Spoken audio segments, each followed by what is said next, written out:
Long ago, miners digging for lead had made tunnels under the ground. Their roofs are strong enough to hold up cars, but not the weight of engines.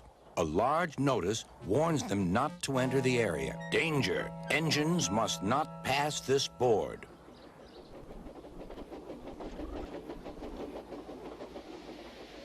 Silly old board, thought Thomas.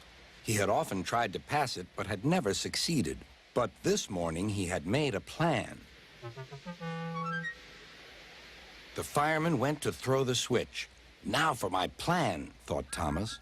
Bumping the cars fiercely, he jerked his driver off the footplate and followed them into the siding. "Come back!" yelled his driver. "Fire and smoke," said Thomas. "I'm sunk."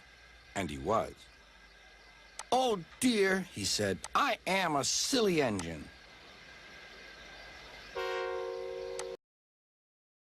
Thomas drowsed comfortably as the warmth spread through his boiler. Percy and Toby were still asleep. Thomas suddenly remembered. "Silly stick in the muds," he chuckled. "I'll show them. Driver said I could manage without him. I'll just go out and then I'll stop and whoosh. That'll make them jump." Thomas thought he was being clever, but really he was only moving because a careless cleaner had meddled with his controls. He soon found his mistake. He tried to whoosh, but he couldn't. He tried to stop, but he couldn't. He just kept rolling along.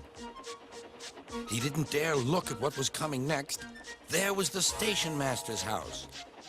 The station master was about to have breakfast. "Horrors!" cried Thomas, and shut his eyes. The house rocked, broken glass tinkled, plaster was everywhere. Thomas had collected a bush on his travels. He peered into the room through its leaves. He couldn't speak. The station... Couldn't think of anything else. "Bust my buffers!" cried Thomas. "What happened to the foghorn?" Whooshed through the tunnel and stopped an inch from the buffers. Then Thomas made his mistake. "Just like this," he boasted.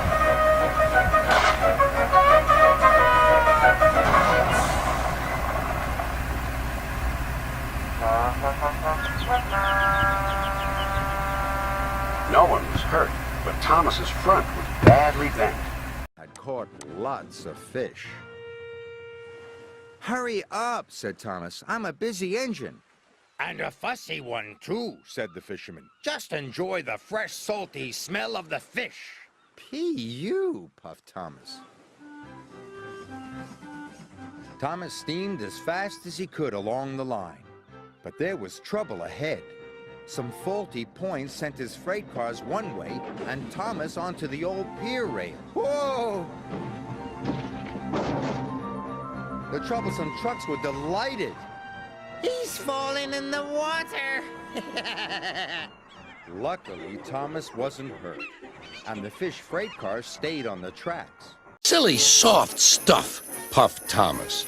"I didn't need that stupid old thing yesterday, and I shan't today. Snow can't stop me." He rushed into a tunnel thinking how clever he was, but there was trouble ahead. "Cinders and ashes," said Thomas. "I'm stuck." And he was. "To stop! I've got to stop!" groaned James.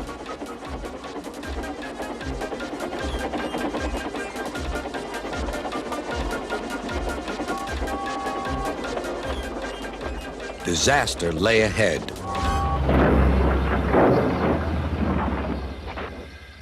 Something sticky splashed all over James.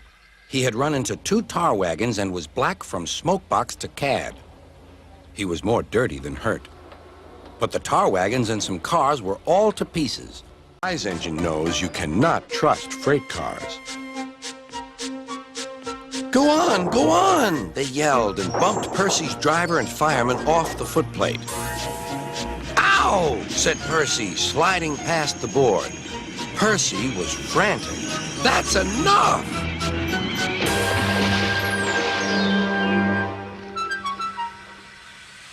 Percy was sunk. Careful, Percy, called his driver, but Percy was in a hurry.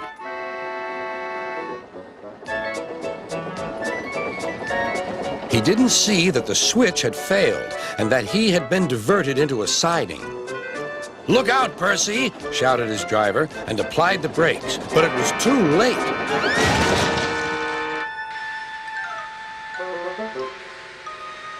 The driver and fireman had jumped clear, but squashed fruit squirted all over Percy.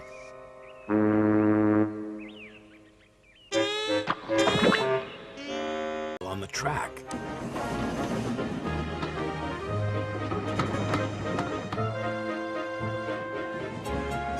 When he approached the chocolate factory, his driver applied the brakes.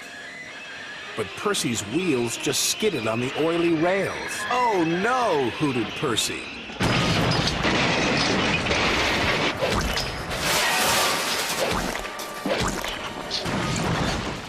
Yuck, he groaned. "I've never been this dirty." He was covered from funnel to firebox in sticky, gooey chocolate.